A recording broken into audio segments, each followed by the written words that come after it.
Vamos ao Senhor nesse momento e rogarmos sua maravilhosa graça.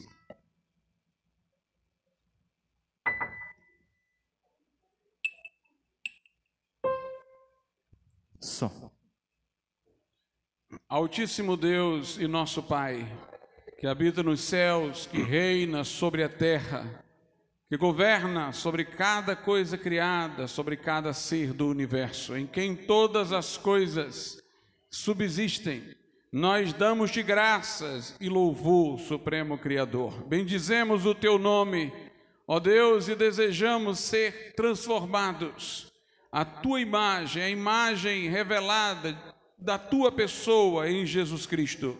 Que o Senhor possa modelar e moldar o nosso ser, para estarmos, ó Deus, em perfeita consonância com a tua vontade. Dá-nos um coração puro e reto, dá-nos santas disposições e afeições, Senhor. Atrai a este lugar aqueles que não conhecem a Cristo. Manifesta-lhes a tua salvação, a obra que Jesus Cristo por eles realizou na cruz. Atrai vidas ao arrependimento e que o Senhor possa infundir a fé nos corações, para que pessoas, agarrando-se às tuas promessas, possam passar das trevas para a luz e da morte para a vida. Nós te pedimos e suplicamos todas estas coisas, em nome do Senhor Jesus. Amém e amém. Vamos louvar a Deus com o hino do cantor cristão de número 62. Leva tu contigo o nome de Jesus o Salvador.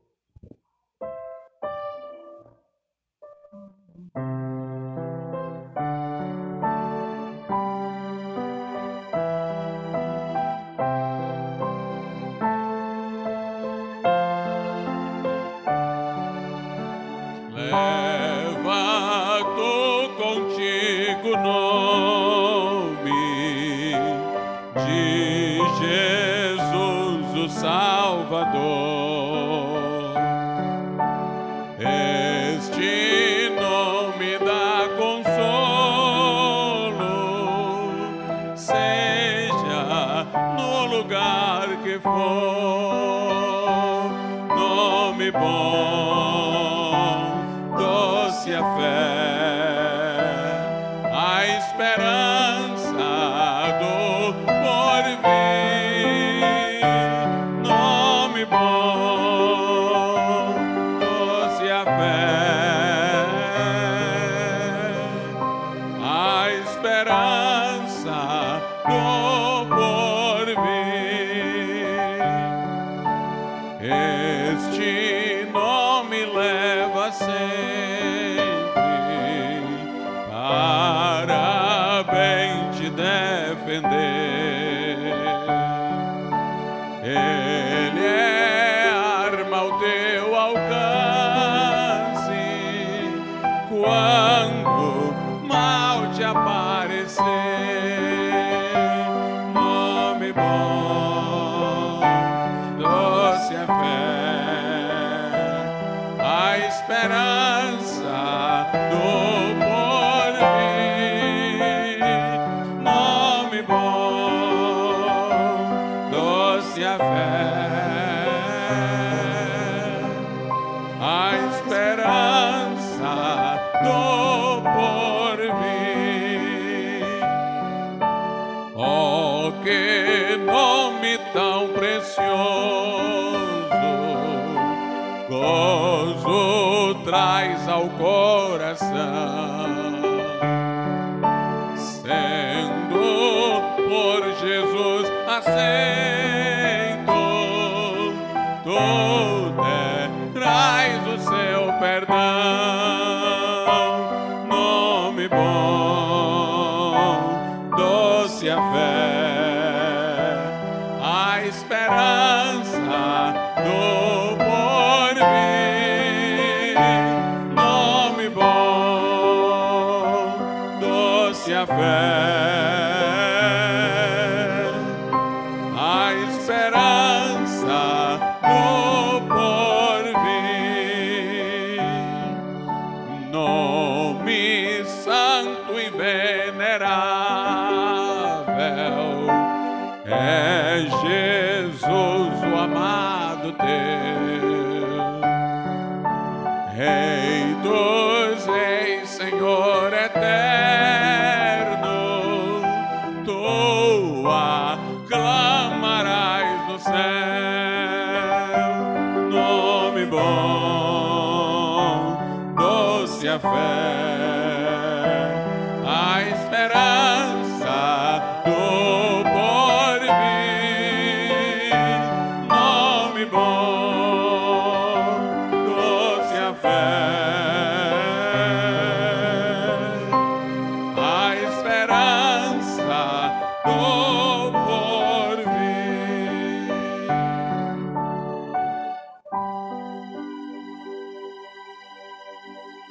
Aleluia. Hino de número 201, importa renascer. Um rico de noite chegou a Jesus, a fim de saber o caminho da luz. O mestre bem claro lhe fez entender, importa renascer. 201.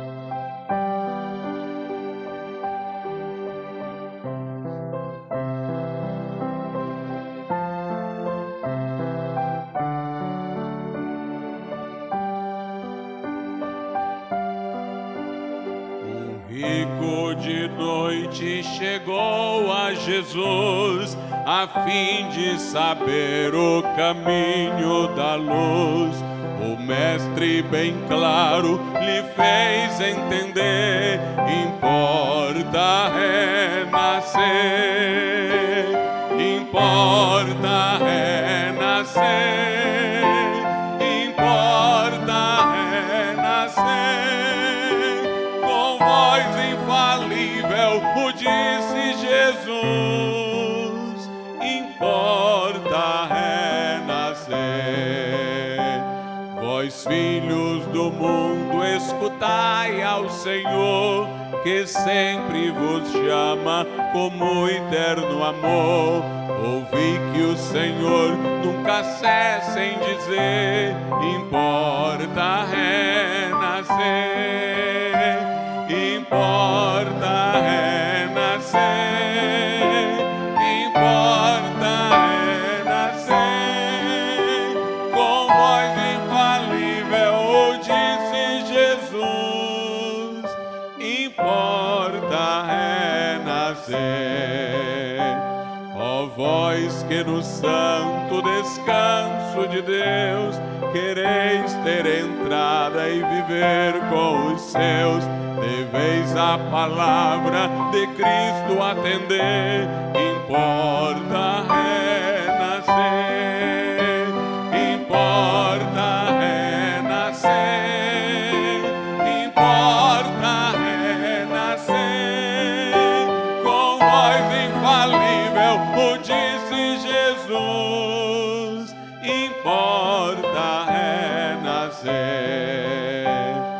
Se amados no céu desejais encontrar, deveis vossas culpas a Deus confessar, e a ordem de Cristo com fé acolher, importa renascer, importa renascer, importa renascer, com voz infalível o disse Jesus, importa renascer.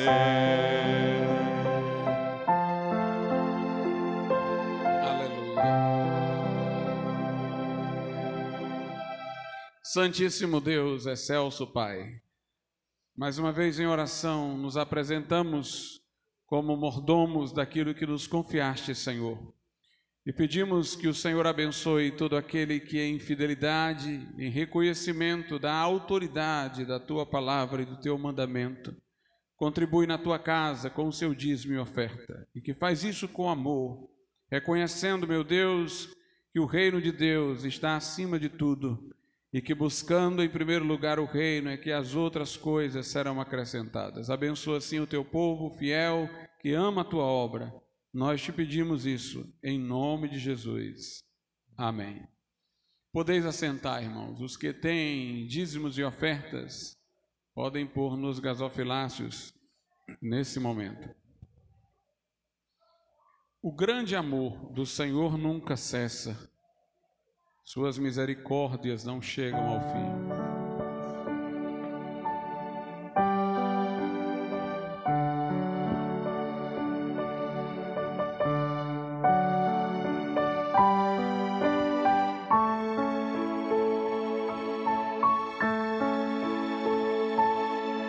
Grande amor do Senhor nunca cessa,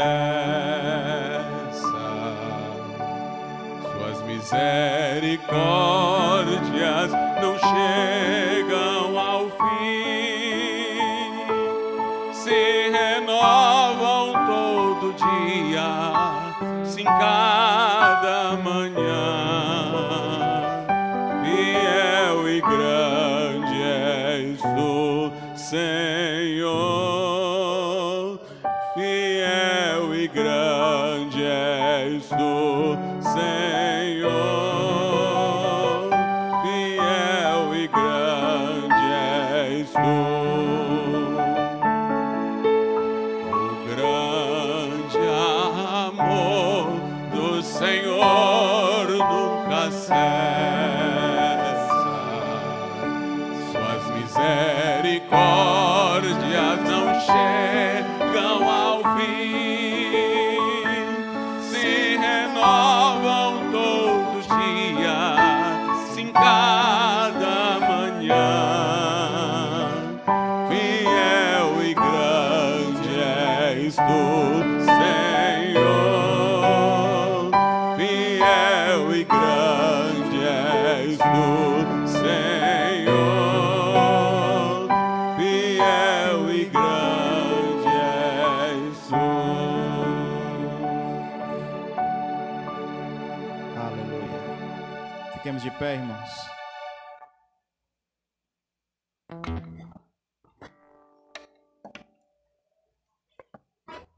Som. Eu queria saber se os irmãos lá atrás estão ouvindo bem. Mais ou menos. Meu microfone está baixo.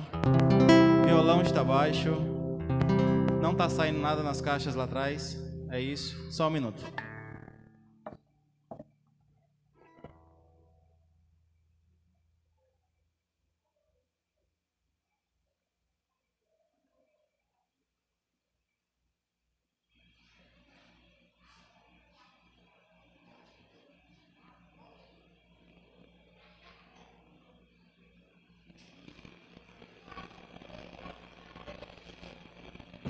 Som.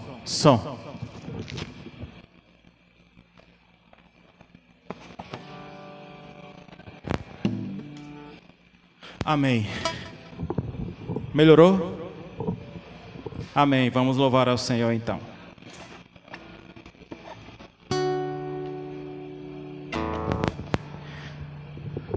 A alegria está aqui com os irmãos, louvando ao Senhor neste domingo, dia do Senhor. Não há satisfação maior do que estar na casa do Senhor.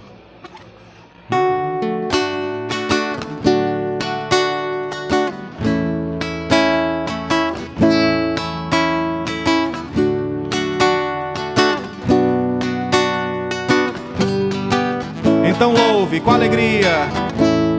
Satisfação é ter a Cristo, não há melhor.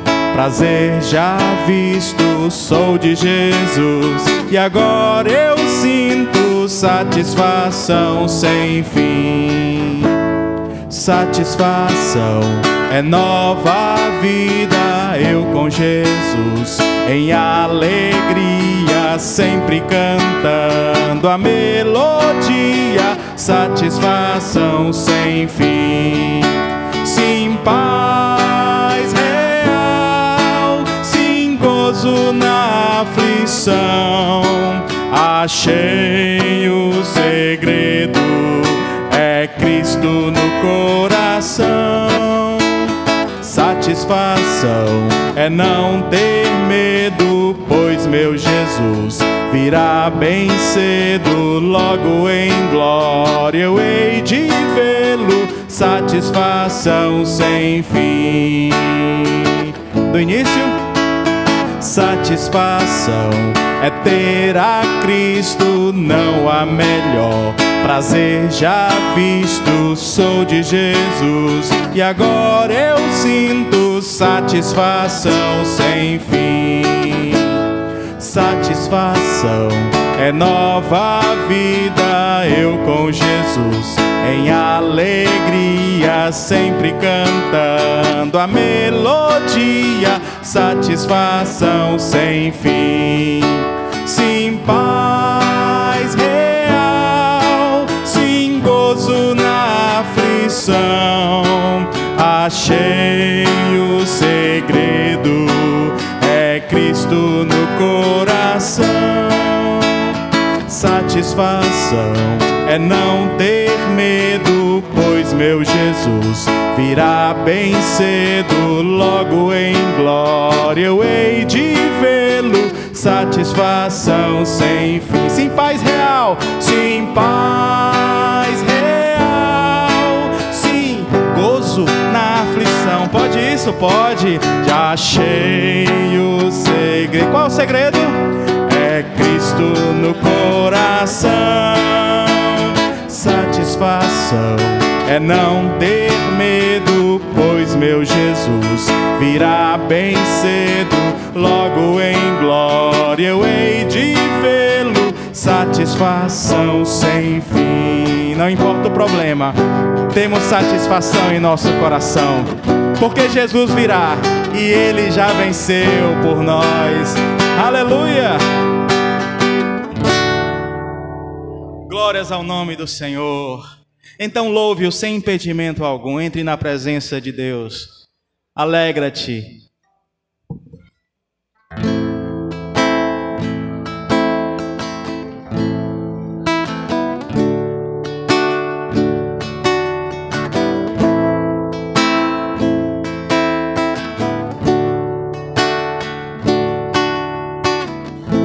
Louvemos ao Senhor.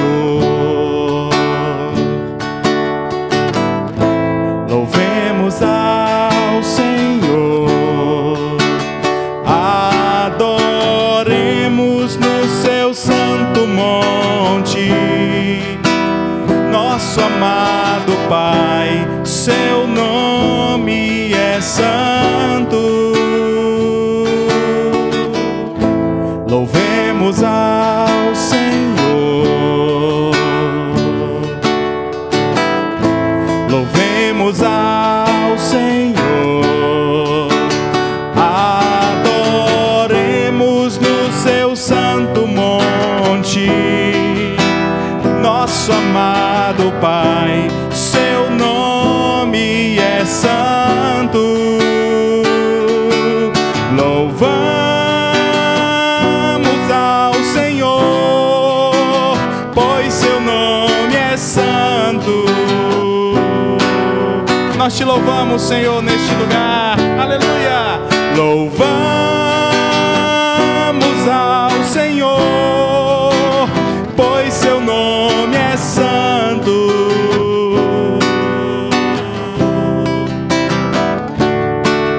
Magnifiquemos ao Senhor, a nenhum outro mais, ao Rei que é digno de louvor. Ele é excelso, excelso, supremo e muito digno de louvor. Adore-o, excelso, supremo e muito digno de louvor. Louvamos ao Senhor, louvamos ao Senhor, pois seu nome é santo. Teu nome é santo, Jesus. Louvamos ao Senhor,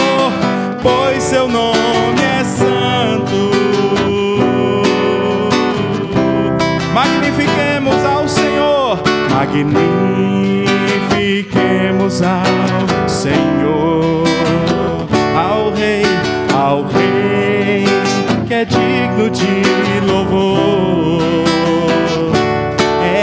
Excelso, supremo e muito digno de louvor. Excelso, céu supremo,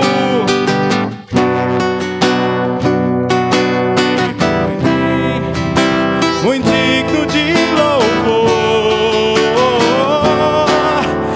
Hosana, Hosana, Hosanas ao nosso Rei. Seja bem-vindo neste meio, Senhor. Hosana,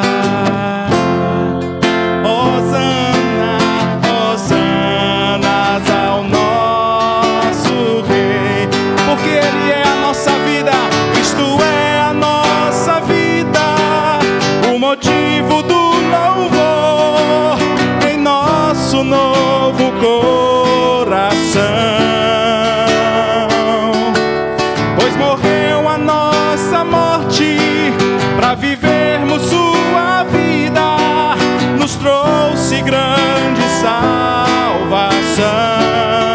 Cristo é a nossa vida, Cristo é a nossa vida, o motivo do louvor em nosso novo coração. Ele morreu a nossa morte pra trouxe grande salvação. Hosana, Hosana.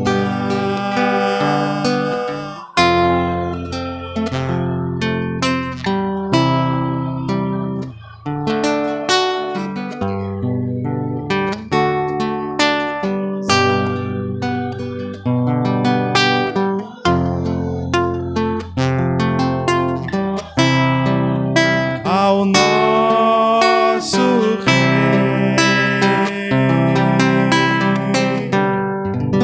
Aleluia. Ele é o Rei dos reis, o Senhor dos senhores. Bom é estar na presença do Senhor. Aleluia. A melhor coisa que fizemos, com certeza, foi entregar nossas vidas ao Senhor, viver para Ele e ter a esperança do céu. Não há nada melhor que isso.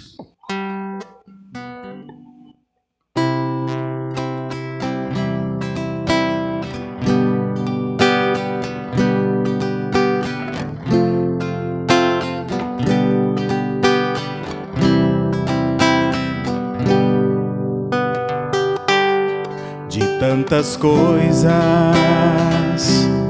que andei fazendo, de quase todas me arrependi, mas houve uma especial, foi a mais certa. Qual foi? Bem forte! A melhor coisa que eu já fiz em toda a minha vida, salvou-me por um triz, em aceitar Jesus. Sinceramente foi a melhor coisa que eu já fiz.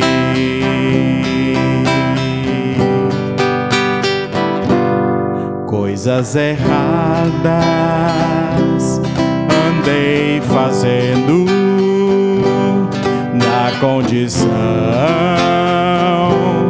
de pecador, mas quando achei-me desfalecendo, houve um dia, tomei a decisão que me salvou. A decisão foi essa, aceitá-lo.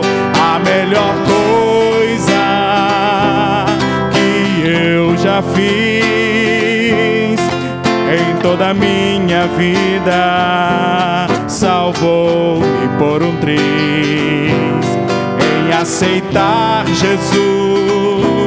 Sinceramente foi a melhor coisa que eu já... Coisas erradas andei fazendo, coisas erradas andei fazendo. Isso foi passado na condição de pecador, mas eu me arrependi. Mas quando achei-me desfalecendo, tomei a decisão que me salvou. A melhor coisa que eu já fiz em toda a minha vida. Salvou-me por um triz em aceitar Jesus. Sinceramente foi a melhor coisa que eu já fiz. A melhor coisa, igreja. Amém.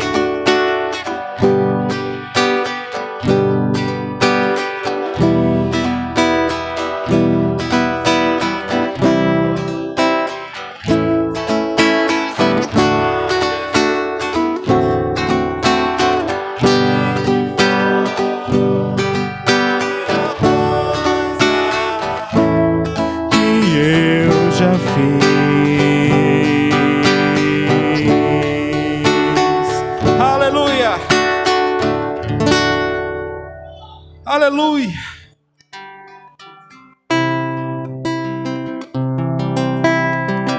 E a partir desse dia tudo muda.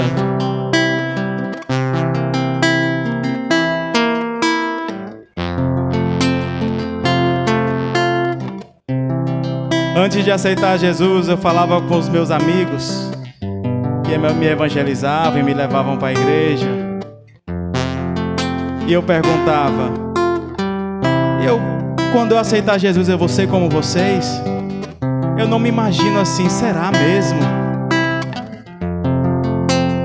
E me diziam: não se preocupe, entrega-se a Jesus e deixa que Ele faz o resto.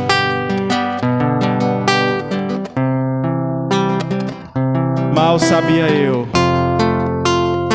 que aquela atitude de entregar minha vida a Jesus ia criar em mim uma fonte inesgotável, que iria fluir por toda a vida. A fonte é Jesus, e Ele pode te dar também esta experiência nesta noite. Ele é uma fonte. Deixa a fonte fluir, e aí você vai poder cantar: nasce no meu peito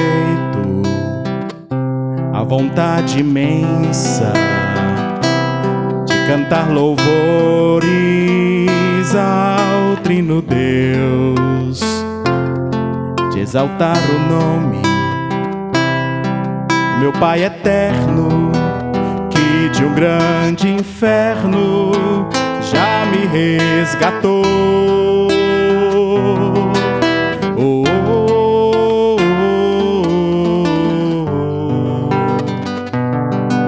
oh.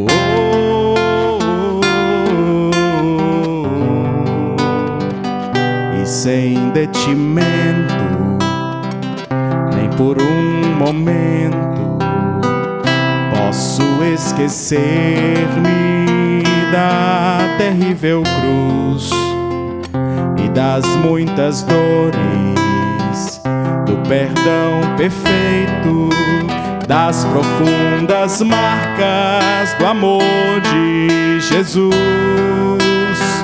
Quero cantar enquanto fôlego houver. Quero mostrar que a razão está na fé. E os que puderem ver, sei que verão. E os que puderem crer, Ele é o melhor amigo. Habita comigo como outro amigo, nessa vida toda jamais conseguiu. Guia os meus passos, ergue-me em fracassos, ó Divino Espírito, eu quero te adorar. Quero cantar enquanto fôlego houver. Quero mostrar que a razão está na fé. E os que puderem ver, sei que verão. E os que puderem crer, sei que crerão.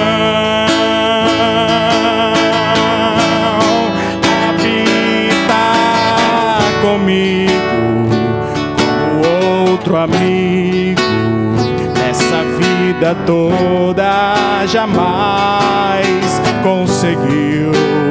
Guia os meus passos, ergue-me em fracassos, ó Divino Espírito, eu quero te adorar.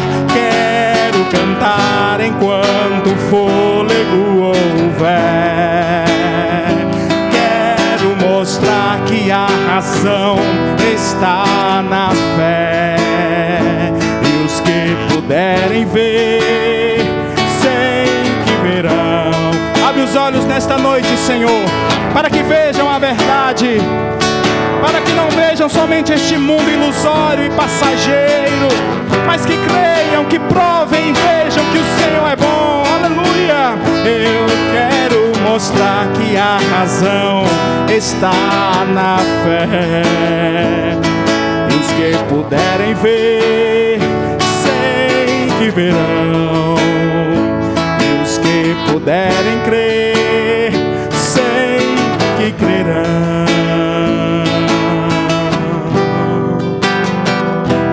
Aleluia. Obrigado, Jesus. Obrigado, Jesus. Amém. Amém.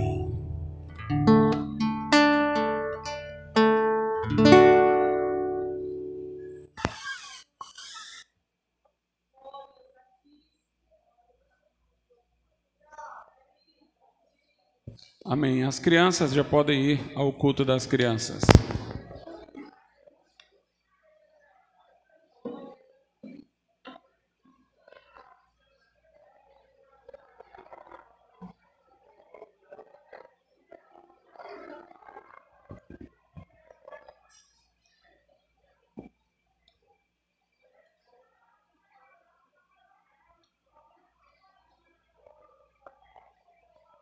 Vamos orar ao nosso Deus nesse momento. Santo Deus e nosso Pai, agradecidos nós te somos por nos encontrarmos neste lugar para engrandecer o teu nome, para agradecer-te, ó Deus, pelos teus feitos e tuas maravilhas. Agora vem a nós em tua palavra para instruir, para santificar, para redimir e salvar. Coloca-nos no centro de tua vontade e faz, ó Deus, prevalecer a tua vontade salvífica e santificante sobre aqueles que se reúnem aqui nessa noite. Atrai pessoas para virem ouvir a palavra, o evangelho, as boas notícias de salvação e que respondam com a fé salvadora. Nós te pedimos isso em nome de Jesus. Amém. Vamos abrir as nossas Bíblias na segunda carta que o apóstolo Paulo escreveu aos Tessalonicenses, capítulo de número 2. Segunda aos Tessalonicenses 2, a partir do verso de número 13.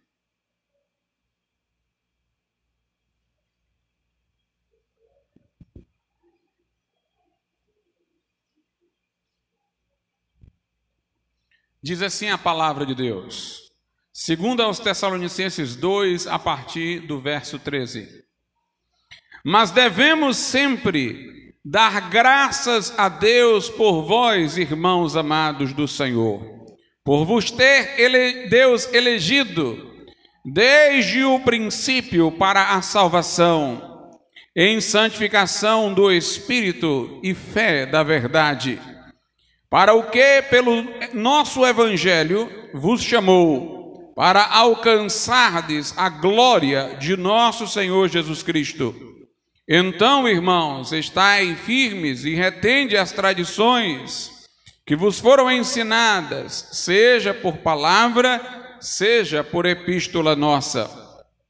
E o próprio nosso Senhor Jesus Cristo e nosso Deus e Pai, que nos amou e em graça nos deu uma eterna consolação e boa esperança, console os vossos corações e vos confirme em toda boa palavra e obra. Podeis assentar.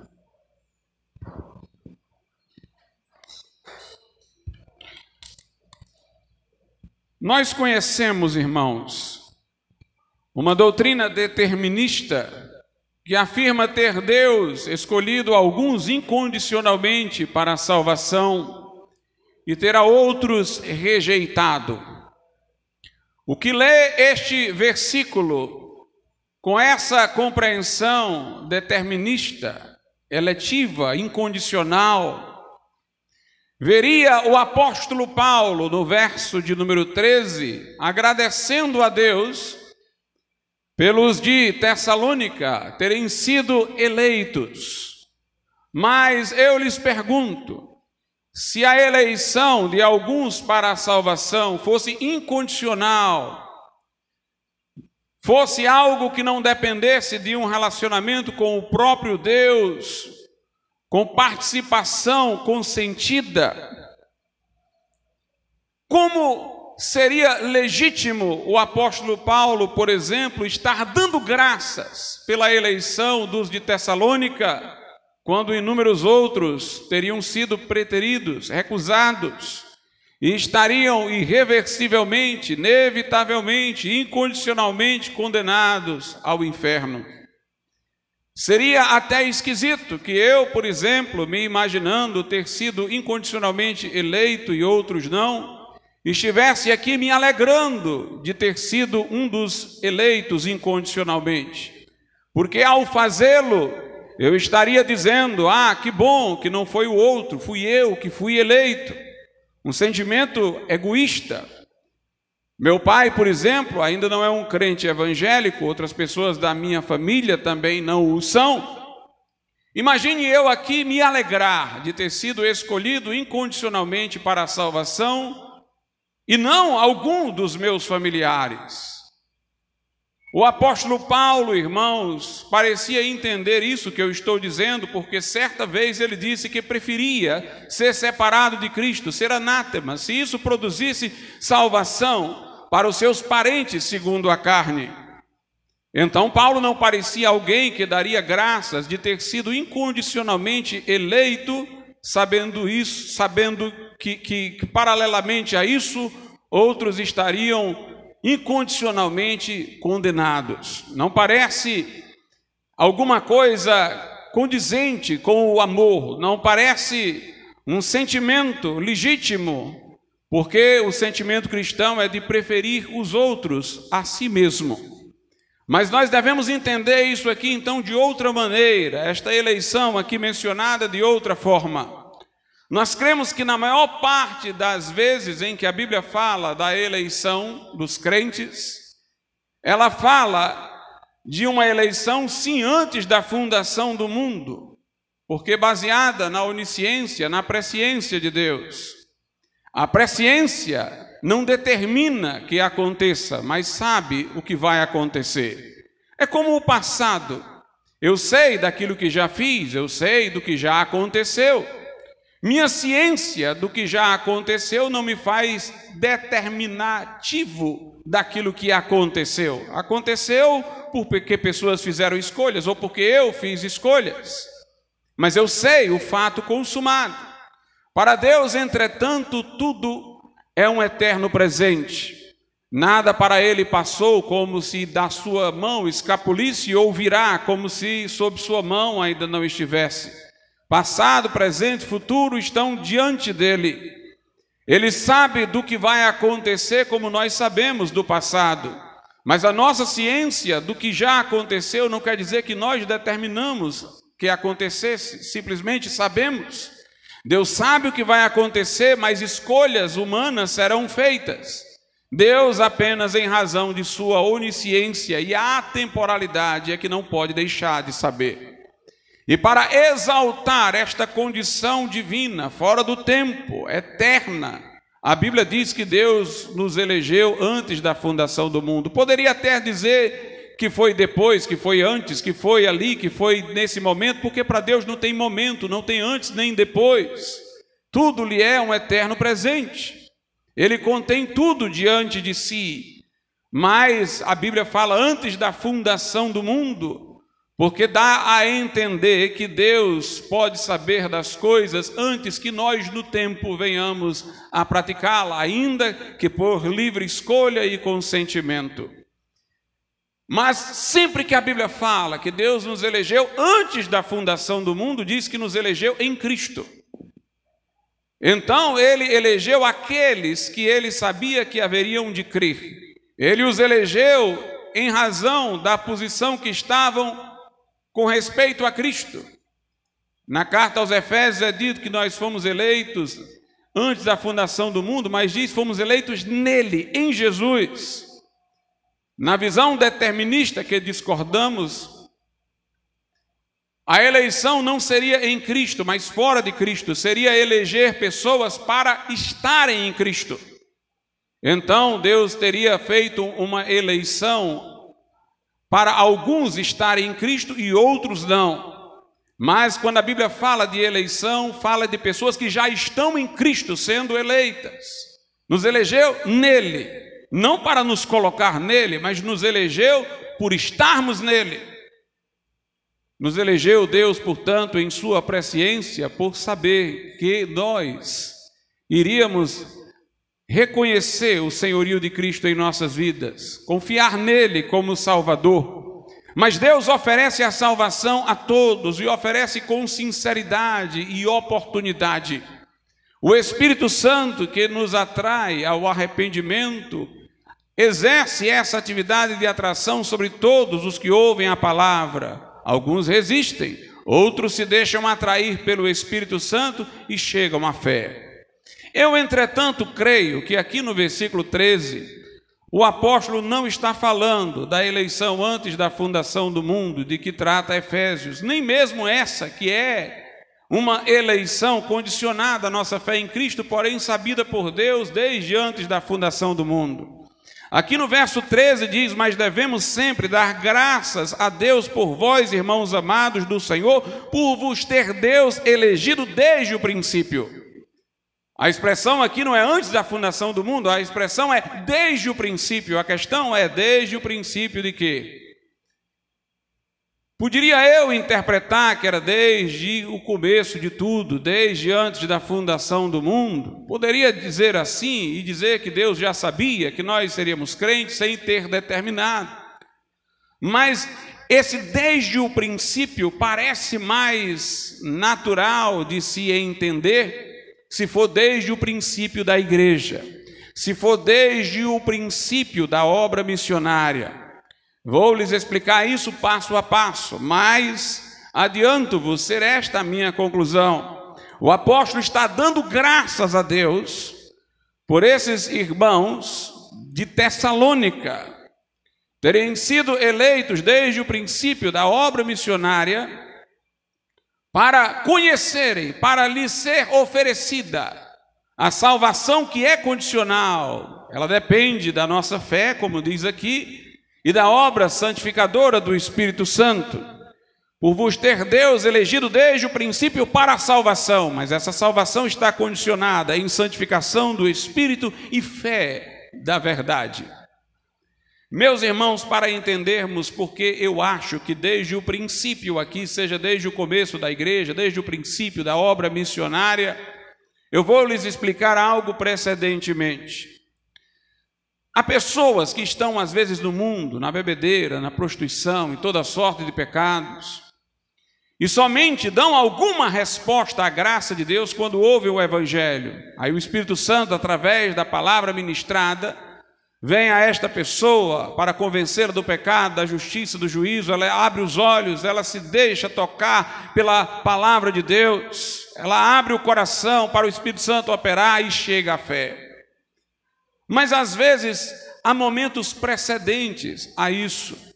John Bunyan, por exemplo, ele teve o seu momento de pecador dissoluto, depois se tornou um religioso, frequentador de igreja, bom pai de família, de boa moral e sincero, mas sem conhecer o evangelho da graça. Até que um dia, algumas mulheres o evangelizaram, no meio da rua, e ele foi convertido a Cristo. E pessoas podem, durante o seu tempo da incredulidade, ter tido lampejos de despertamentos, de ver a situação grave em que se encontravam, de ter alguma sede por Deus. E eu digo-vos que Deus nunca opera sem o Espírito Santo e a palavra, mas nós devemos entender a palavra num sentido mais extenso, porque a Bíblia diz que os céus proclamam a glória de Deus e o firmamento anuncia o seu poder, está lá no Salmo 19.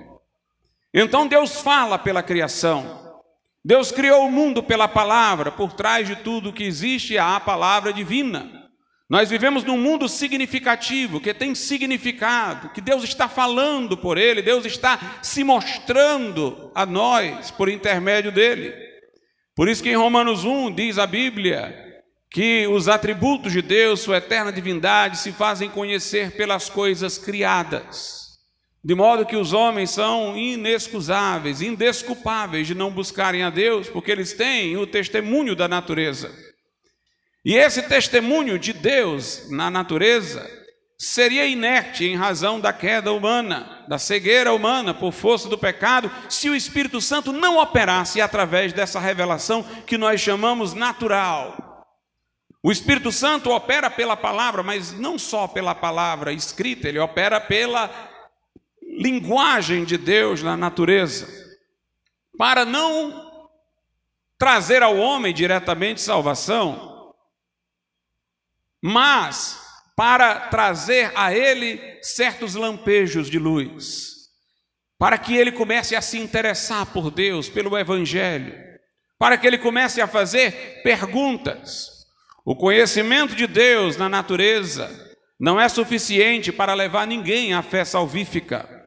A fé vem pelo ouvir a palavra de Deus, esta daqui. Ide pregai o evangelho a toda criatura, disse Jesus. Quem crê e for batizado será salvo. A fé só chega com a palavra do evangelho. Mas a palavra de Deus que fala através da natureza pode despertar no homem que se deixa tocar, isso também por uma obra do Espírito Santo, para começar a procurar por Deus, para começar a se fazer perguntas. É isso que nós chamamos de graça comum, uma graça disponibilizada por Deus a todos através da natureza. É uma graça preveniente, antecede a fé, e ela vai criando os primeiros estímulos. Pode ser que pessoas, por exemplo, resistam a essas ações do Espírito Santo através do testemunho que Deus dá de si na natureza, e resistam, mas quando lhes chega o Evangelho, eles não resistem, eles abraçam o Evangelho e se convertem.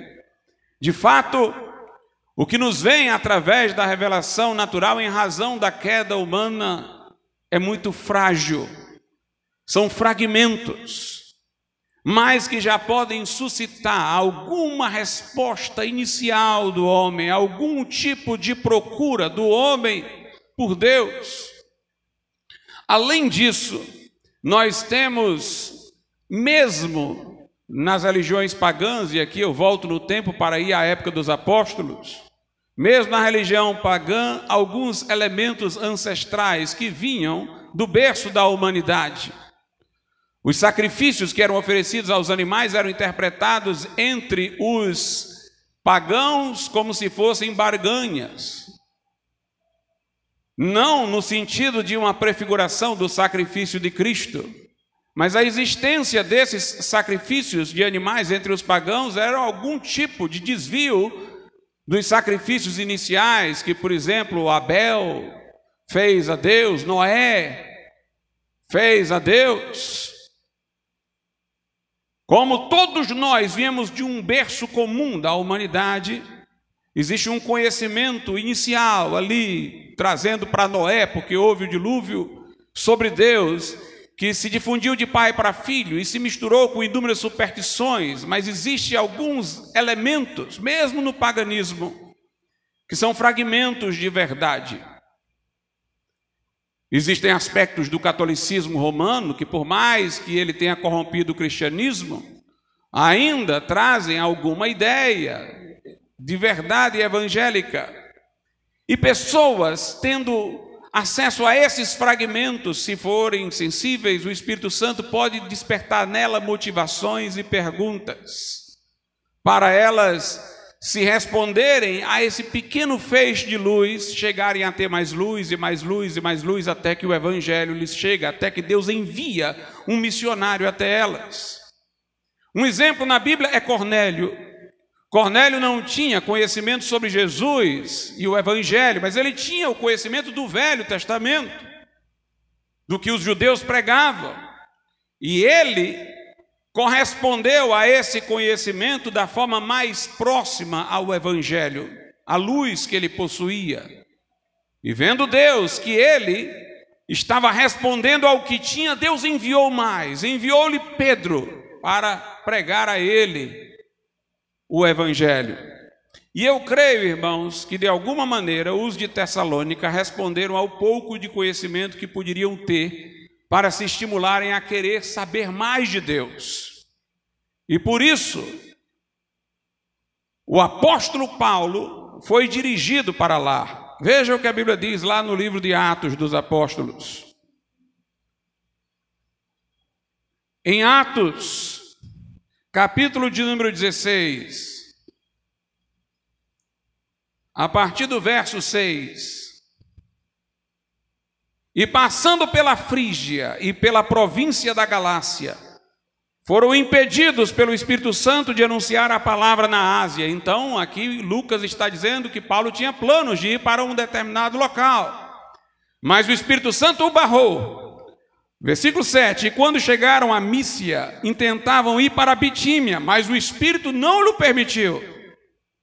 E tendo passado por Mísia, desceram a Trode. E Paulo teve de noite uma visão em que se apresentou um homem da Macedônia e lhe rogou dizendo, passa a Macedônia e ajuda-nos. E logo depois dessa visão procuramos partir para a Macedônia, concluindo que o Senhor nos chamava para lhes anunciarmos o Evangelho. Paulo teve os seus planos mudados, ele queria ir numa direção, o Espírito Santo disse não, ele tentou ir noutra, o Espírito Santo disse não, e à noite ele teve um sonho, em que um homem da Macedônia dizia, passa para cá e nos ajuda, e ele entendeu que Deus estava querendo dirigi-lo para lá. Talvez um calvinista diga, é porque os da Macedônia estavam predestinados para serem salvos incondicionalmente, mas Paulo viu um homem pedindo ajuda. Se fosse como os calvinistas prefeririam ver, deveria ser uma visão de Jesus dizendo, eu não quero que eles sejam salvos, mas aquele vai para lá. Mas ele viu um homem pedindo socorro. Portanto, a razão para ele ter ido para a Macedônia, de Deus tê-lo dirigido para a Macedônia, é porque Deus viu na Macedônia pessoas que estavam correspondendo ao pouco de luz que tinham. Deus, irmãos, guia a obra missionária de acordo com as respostas que se vai dando. É graça sobre graça até chegar ao conhecimento. Paulo viu, portanto, uma representação de um homem da Macedônia, como se fosse de pessoas de lá, que estavam querendo ouvir, ajuda-nos. E quando Paulo foi na direção da Macedônia, ele passou por alguns lugares e chegou em Tessalônica. Portanto, Ele está agradecendo a Deus por Deus desde o princípio ter escolhido esta via para os Tessalonicenses. Porque Deus viu que eles estavam respondendo ao pouco que tinham.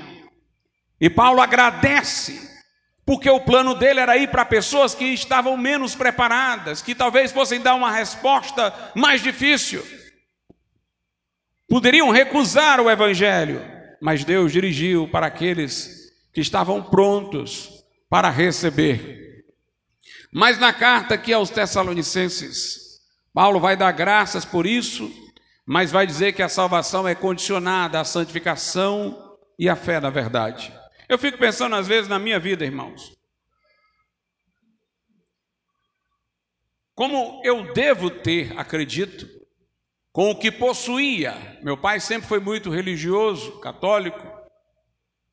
Minha avó, por parte de mãe também, eram as pessoas com quem eu estava mais próximo. Eu devo ter correspondido a coisas do evangelho, através do que eles me passaram. O meu pai me ensinava a orar antes de dormir todas as noites. Orar não rezando, orando, falando com palavras próprias. E meu pai orava a Deus, não aos santos. Mesmo católico, eu pegava uma imagem de Jesus e colocava na minha frente como se fosse uma inspiração, mas eu me dirigia a Jesus, eu não rezava a santos ou a Maria. E eu me fazia questionamentos, eu buscava a verdade. Quando bem pequeno, estudava num colégio de freiras, no Santa Isabel, ali na Bezerra de Menezes, e eu lembro-me que a professora disse: hoje nós vamos fazer aqui uma redação, e você vai dizer na sua redação o que você faria se Deus entrasse aqui nessa sala de aula. Eu me lembro do episódio, mas eu não me lembro de nada que eu escrevi, absolutamente nada. Se os irmãos aqui tentarem me pressionar para eu dizer, eu já fiz isso comigo mesmo inúmeras vezes, eu não me recordo de nada que escrevi. Mas eu me recordo que a professora caiu em prantos quando leu.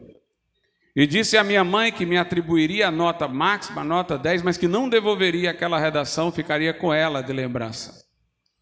Quando meu pai chegou em casa,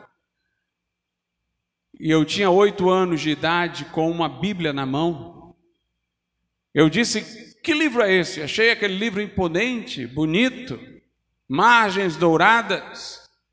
E ele disse: esse livro é a palavra de Deus. E eu disse: então eu quero ler esse livro.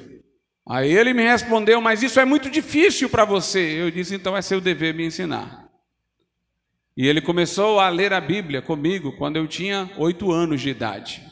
Isso foram lampejos, teve um momento que eu esqueci disso daí e vivi a vida da adolescência e fiz minhas coisas erradas. Mas havia momentos recorrentes em que tudo isso voltava. Até que aos 14 anos eu estava estudando a Reforma Protestante, eu quis saber as razões de Lutero ter divergido, o que ele encontrou, comecei a ler a Bíblia nessa procura e cheguei até a conversão. Deus vai dando graça sobre graça. Nos meus 12 anos, aproximadamente, foi um casal do Rio de Janeiro que hospedaram a minha mãe quando ela foi lá fazer residência médica. E eles ficaram na minha casa aqui em Fortaleza, vieram para cá e eram evangélicos. E me falaram do evangelho, eu me apeguei muito a eles, tanto que depois da minha conversão, todo ano eu ia ao Rio ficar com eles, por vários anos, sucessivamente. Deus foi mandando, irmãos, mandando de longe até, mas para corresponder aquilo que nós já havíamos correspondido, da graça que Ele ofereceu. A iniciativa é sempre de Deus, mas nós vamos respondendo e Ele vai acrescentando mais luz e mais graça. Aqui no verso 13 diz: mas devemos sempre dar graças a Deus por vós, irmãos amados do Senhor, por vos ter Deus elegido desde o princípio para a salvação, em santificação do Espírito e fé da verdade. Nós ensinamos a salvação única e exclusivamente pela fé, sem as obras. Interessante que quando nós anunciamos esta mensagem, aqueles que não compreendem bem aquilo que chamamos de fé, pensam na fé apenas como uma coisa intelectual, aceitar doutrinas e dogmas que a razão natural não seria capaz de alcançar. Quando nós ensinamos a salvação só pela fé, esses que mencionei, que têm uma compreensão errada de fé, eles dizem que quer dizer que o homem é salvo pela fé e depois vive uma vida no pecado, continua na mesma e vai para o céu. Mas note que aqui está associada a fé com a santificação. Sendo que a santificação não é nossa, é do Espírito Santo. A fé é que é nossa. Deus nos elegeu desde o princípio para a salvação pela fé, mas também pela santificação, através da santificação. Então aquele a quem Deus salva pela fé, ele também santifica. Ele também santifica. Nós nunca poderíamos ser salvos pelas obras, porque há um problema na natureza humana caída e falida. O homem foi criado em inocência à imagem de Deus, para corresponder ao bem que Deus lhe havia feito, a graça de Deus, com fidelidade livre e espontânea. Mas o homem não fez isso, ele traiu o Criador, desobedeceu o único mandamento que Deus lhe deu, e sua natureza se corrompeu. A característica principal da corrupção da natureza humana é o egoísmo, o desejo de autogratificação. Nós não somos capazes de fazer todas as obras que Deus requer. Mas, em um certo sentido, nós não somos capazes de fazer nenhuma sequer. Porque se eu fizer uma obra e creditá-la a mim para merecer a salvação, essa obra já deixa de ser feita por meio de um amor livre, de uma fidelidade espontânea. Ela já está sendo usada como barganha. Eu fiz isso, eu mereço o céu. Eu já estou fazendo a obra e tomando-a para escudar o meu ego, para fazer dela alguma coisa que me dê crédito diante de Deus. Eu já estou trazendo para o meu sentimento de autogratificação, que a Bíblia chama de concupiscência, para o meu sentimento de autocentralização. Uma obra verdadeira não apenas exteriormente se adequa ao que está prescrito na lei de Deus, mas nas motivações ela é feita para a glória de Deus exclusivamente, não para a nossa, e ela é inspirada pelo amor a Deus. Por isso que Jesus disse que o amor é o cumprimento da lei. Ama o Senhor teu Deus de todo o teu coração, alma e força, o teu próximo como a ti mesmo, e assim terás cumprido a lei. Porque cumprir a lei não é apenas adequar a conduta externa, é ter um ato praticado inteiramente por amor. Se é inteiramente por amor, eu nunca posso trazê-lo a mim como argumento, como crédito. Eu nunca posso trazê-lo para fortalecer o meu ego. Eu nunca posso trazê-lo para ele estar centralizado em mim. Ele tem que ser só para a glória de Deus. E o homem caído, predisposto ao mal, é incapaz de fazer uma obra acertada e não acreditá-la a si. E em matéria religiosa, não usá-la para dizer a Deus como se for um argumento. Eu fiz isso. Na hora que ele assim age, ele cai no pecado do orgulho e desmerece toda a obra que fez no tribunal de Deus. Por isso que lá em Efésios diz assim, Efésios capítulo de número 2,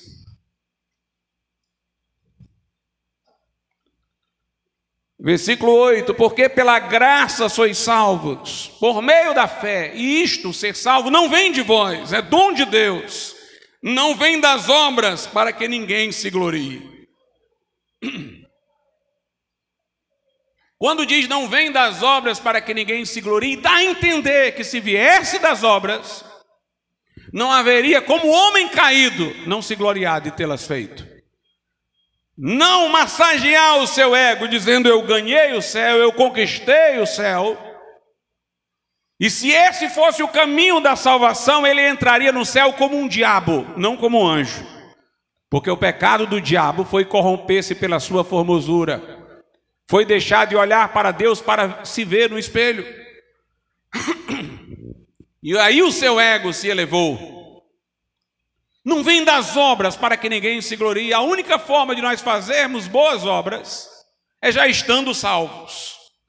Porque aí não faremos essas obras para merecer qualquer coisa de Deus, para barganhar qualquer coisa de Deus, para acreditar qualquer coisa a nós.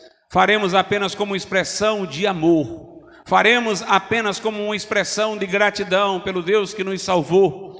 Estaremos obedecendo, não por ganhar alguma coisa com isso dele, numa relação de barganha, mas estaremos fazendo sua vontade numa relação de amor. A única forma de você fazer uma boa obra como Deus quer é sendo salvo. Não há como fazer para ser salvo. Só existe uma forma de fazê-la, é sendo já salvo. Adão podia fazer porque não estava previamente condenado.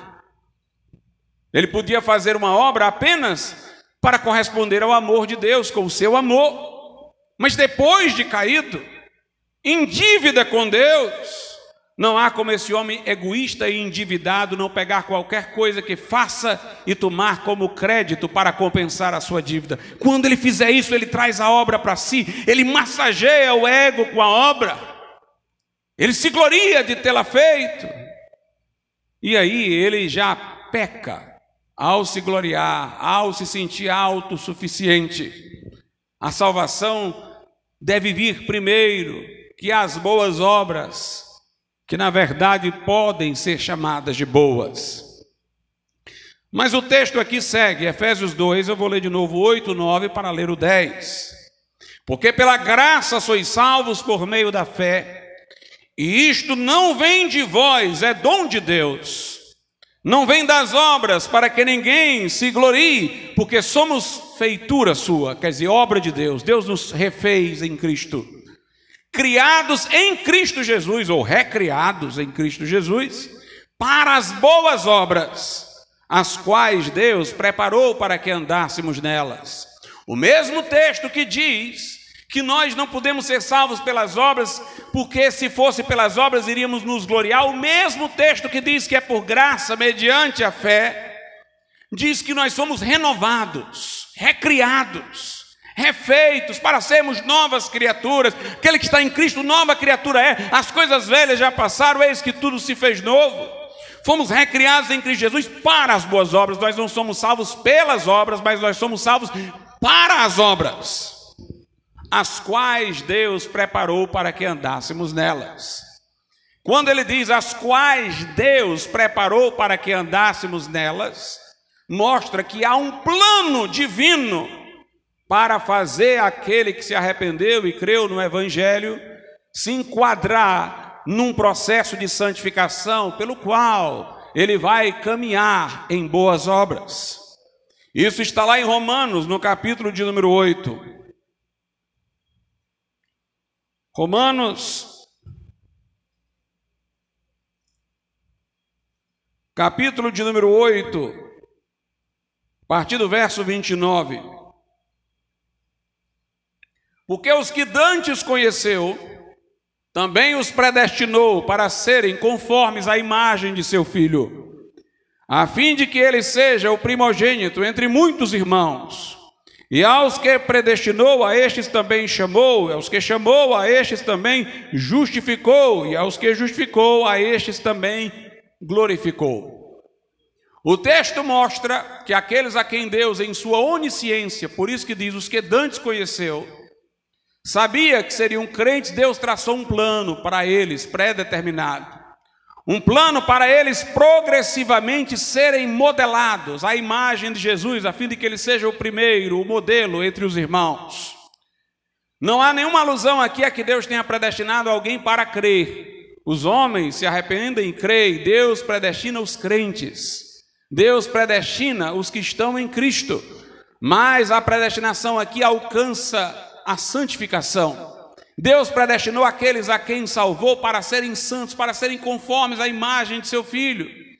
Aos que predestinou, chamou. Chamou aqui não tem um sentido do chamado para a salvação que Deus faz a todos, mas é o chamado para essa vocação. Deus os chamou para esse propósito. Deus os separou para serem conformes à imagem de Jesus. Os chamou para essa vida separada, santa, em direção ao modelo que é Cristo. Aos que chamou, justificou. Aos que justificou, glorificou. E note que todos os verbos estão no passado, indicando que para Deus tudo é fato consumado. Nossa glorificação é futura, a ressurreição do corpo, o corpo glorificado, transformado. Mas aqui está no passado, glorificou, porque Deus já decretou, porque Deus já predeterminou. E isso é irreversível, é imutável, graças a Deus. Ele nos mantém na estrada que conduz ao final, à glorificação, a um plano divino para isso, em relação àqueles que creram. Por isso que o texto lá diz, agora voltemos, segundo aos Tessalonicenses 2,13, mas devemos sempre dar graças a Deus por vós, irmãos amados, por vos ter Deus elegido desde o princípio para a santificação, para a salvação, em santificação do Espírito e fé da verdade. Pastor, por que a santificação vem primeiro aqui, em vez da fé? Existem duas formas de a Bíblia falar de santificação, irmãos. Uma que nos é mais conhecida e familiar é a santificação em andamento, progressiva. É o crescimento na graça e no conhecimento. A cada dia vamos nos tornando mais à imagem de Jesus.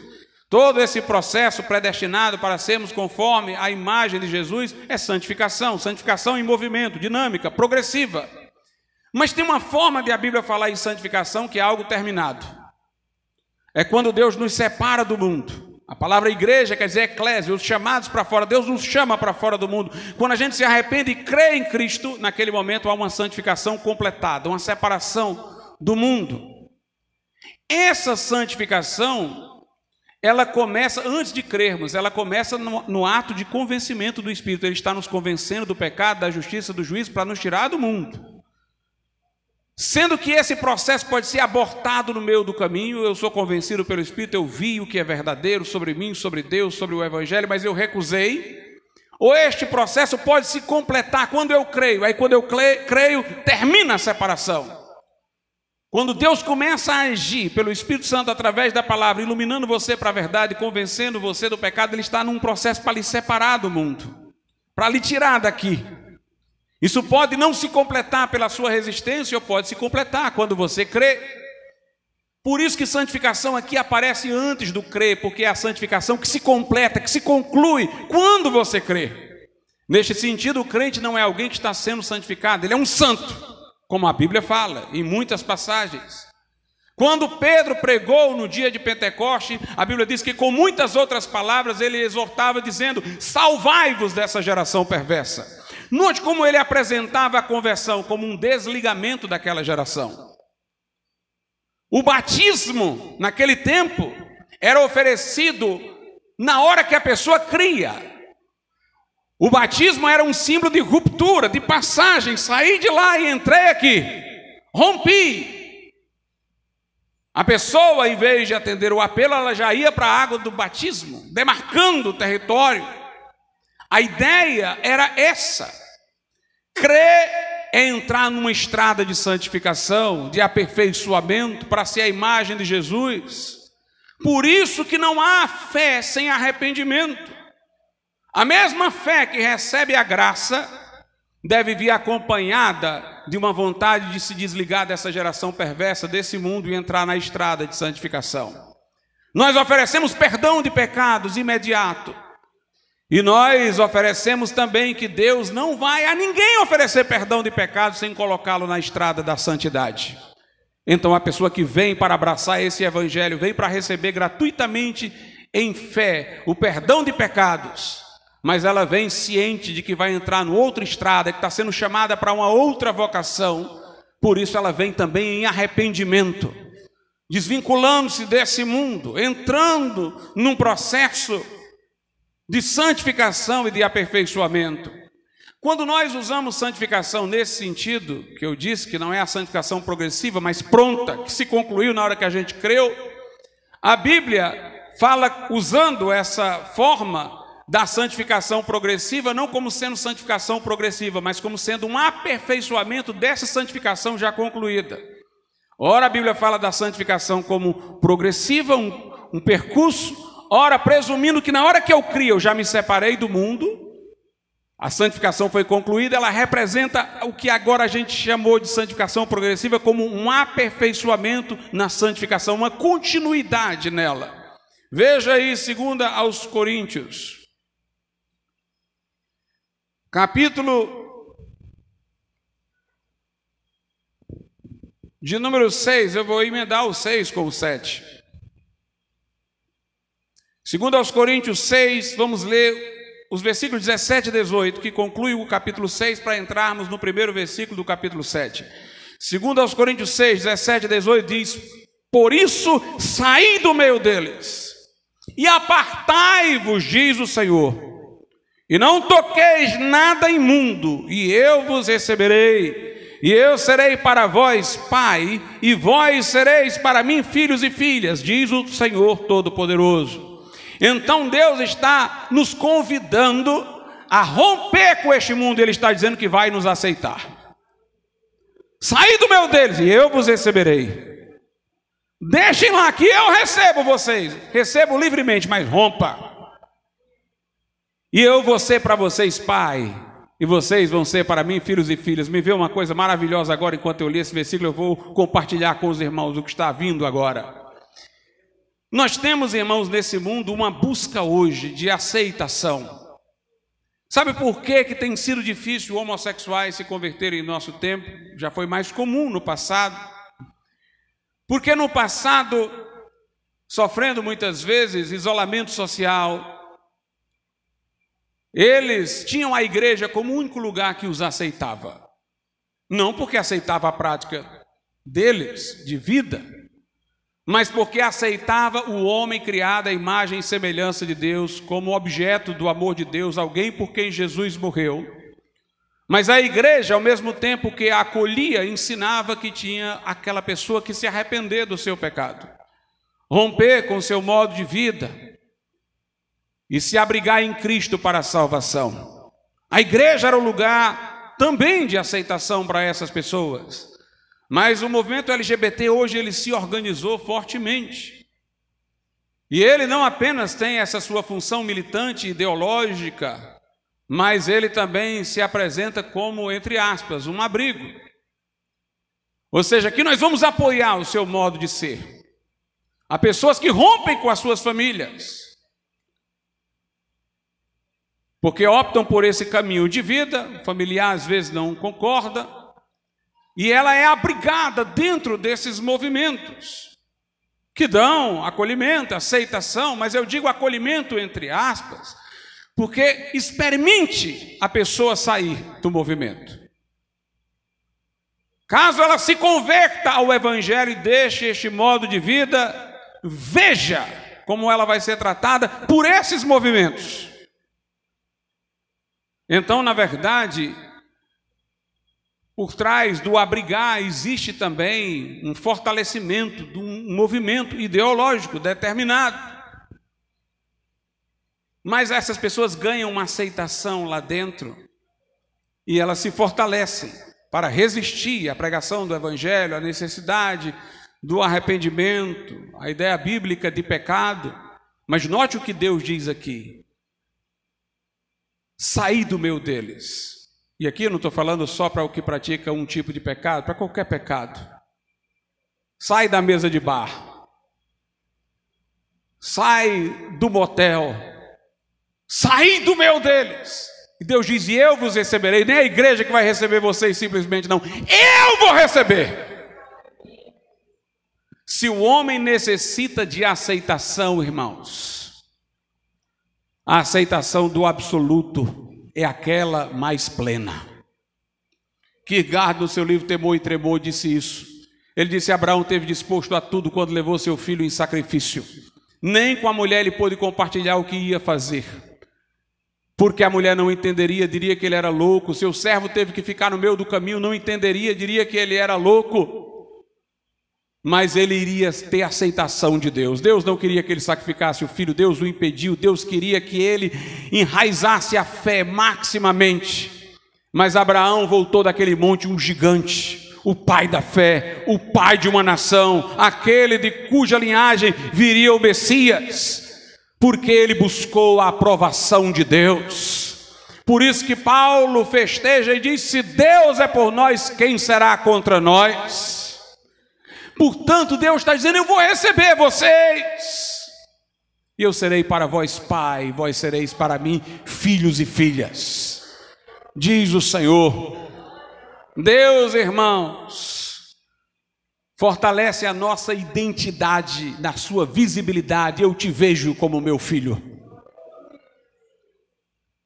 A Bíblia diz que se Deus nos faz o bem, que homem poderá nos fazer o mal? Mas aí diz no capítulo 7, continuando: ora, amados, pois que temos tais promessas, purifiquemo-nos de toda a imundície da carne e do espírito, aperfeiçoando a santificação no temor de Deus. Em vez de falar em santificação progressiva, ele fala de uma santificação já completada, mas que vai ser aperfeiçoada no temor de Deus. Na hora que eu rompi com o mundo e vim a Deus, e ele agora é meu pai, eu sou seu filho, nesse momento já tem uma santificação, teve uma separação, mas haverá agora um aperfeiçoamento nessa santificação, que é o que em outras passagens aparece com a ideia de uma santificação progressiva, um aperfeiçoamento progressivo.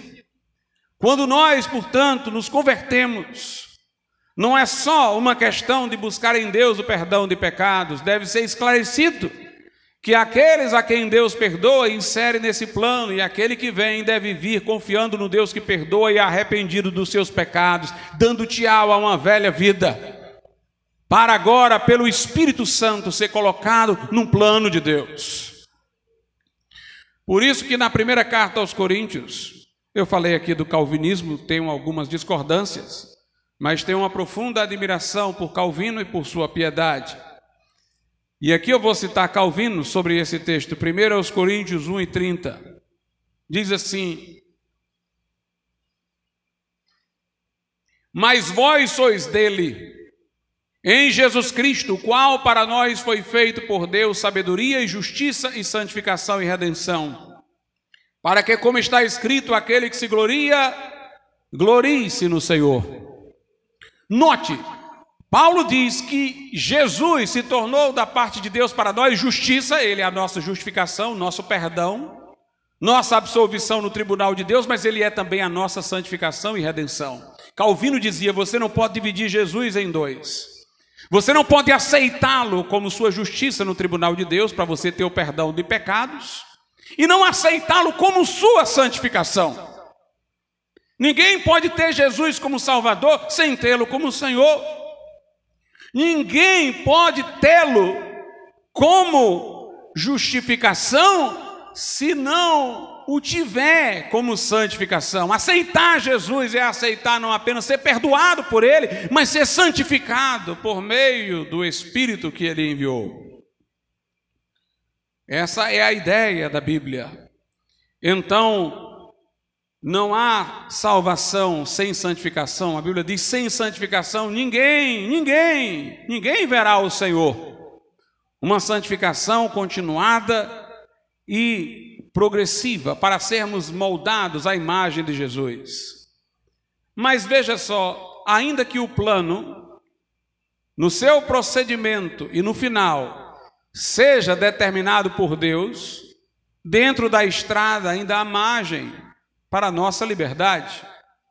O que eu quero dizer é que se você é salvo, tem o Espírito Santo dentro de você, você nunca vai voltar para trás, nunca vai se conformar em voltar a ser o que era. Você sempre vai querer ir para frente. Vai ter atropelos, dificuldades ocasionais, pode atrasar o progresso com a sua teimosia, mas você vai caminhar para frente.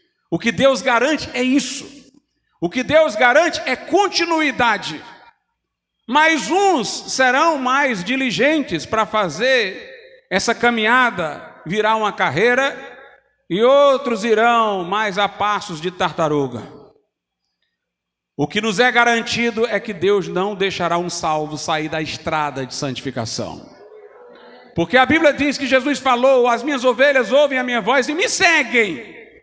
Elas não vão deixar de me seguir. Dou-lhes a vida eterna, nunca jamais hão de perecer, e ninguém as arrebatará da minha mão.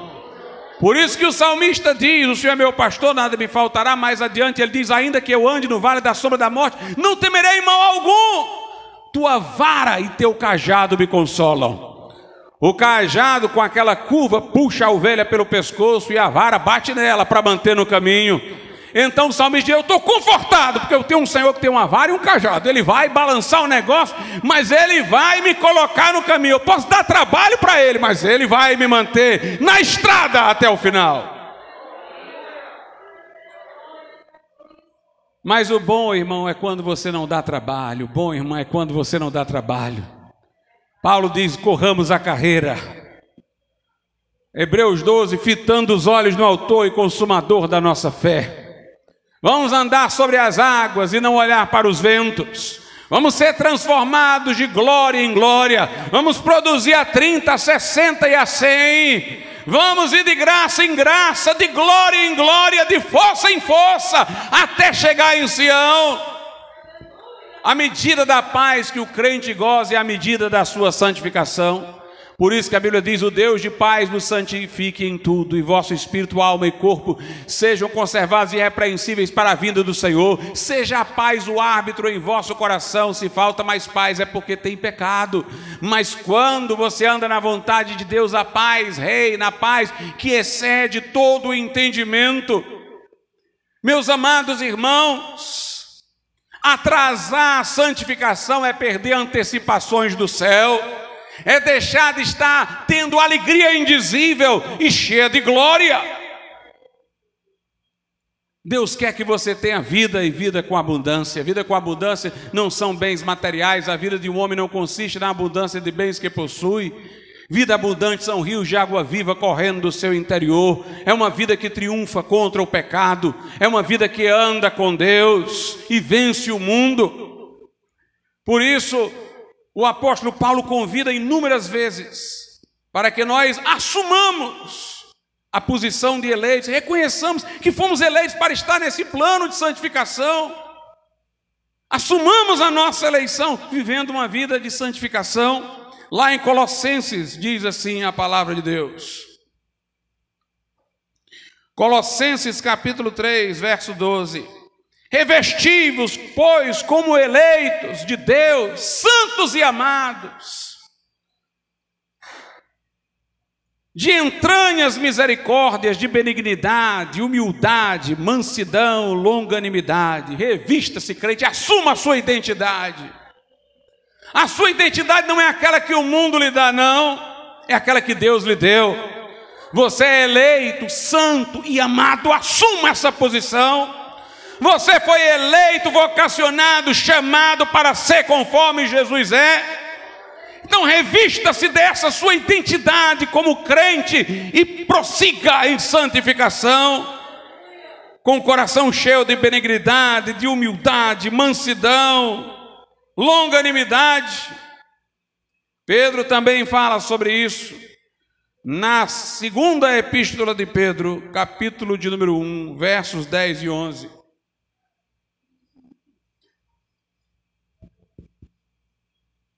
Portanto, irmãos, procurai fazer cada vez mais firme a vossa vocação e eleição, porque fazendo isto, nunca jamais tropeçareis. Nós temos a vocação de sermos santos. Nossa eleição foi para a santidade, nos elegeu nele antes da fundação do mundo para ser santos e irrepreensíveis diante dele em amor.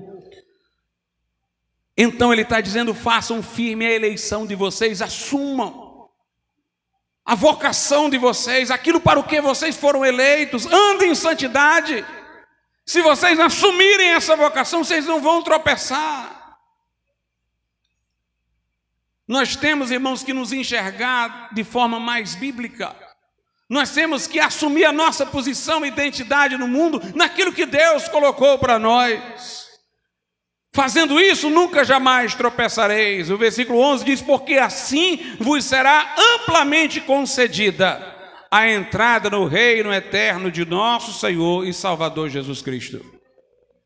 Pastor, aqui fala que se a gente fizer firme a vocação, andar em santificação, não vai tropeçar, e a gente vai ter uma entrada mais ampla no céu, quer dizer que tem uma entrada maior e uma menor. Não, a porta é estreita para todo mundo, só por Jesus entra lá. Mas essa entrada ampla aqui, irmãos, essa expressão não é física, é psicológica. Ou seja, aquele que não anda em santificação, que não rompe com o mundo, com os velhos pecados, ele ocasionalmente fica com dúvida, o diabo começa a acusar ele: tu é crente mesmo? Embora ele possa até ser salvo, mas devido à vida capenga que ele está vivendo, ele pode ser assediado por dúvidas. Será que eu sou crente? Psicologicamente a porta do céu vai estreitando para ele. Será que eu passo? Será que eu não passo?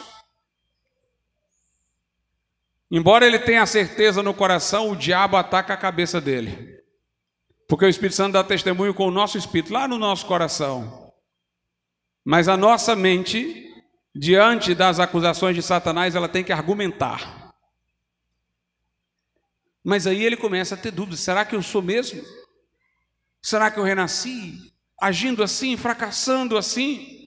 Mas se você está em santificação, meu irmão, o perfeito amor de Deus em você lança fora o medo. Você vê os frutos dando na sua vida, você vê que Deus está operando no seu coração, santificando a sua alma. Então as portas do céu estão mais amplas, sua segurança é certa, sua certeza de salvação é inabalável. Não sejamos santos para sermos felizes, mas há mais felicidade para os santos, os que andam em santificação. É o que a Bíblia aqui está nos ensinando. Não há, portanto, irmãos, salvação por graça mediante a fé que não inclua em seguida uma vida de obras. Não há divórcio entre perdão de pecados e santificação. Jesus entrou na casa de Nicodemos e lhe ofereceu a sua graça. Mas na hora que Nicodemos respondeu: Senhor, metade do que eu tenho eu dou aos pobres, consegui ilicitamente, vou reparar.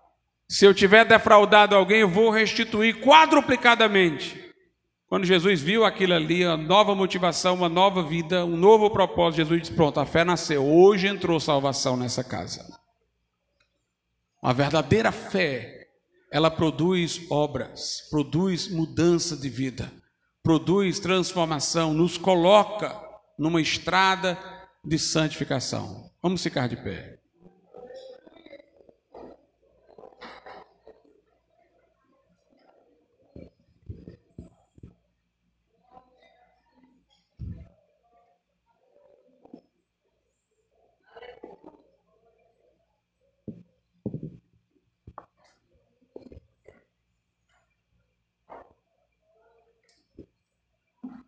Soberano Deus e nosso Pai, agradecidos nós te somos pela tua palavra, pelo teu chamado, pela vocação que o Senhor dá ao seu povo.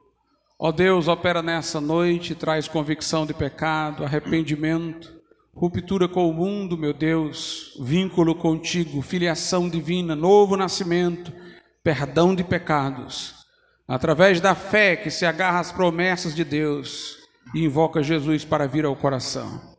Fala nessa noite, nós pedimos, em nome de Jesus Cristo. Amém.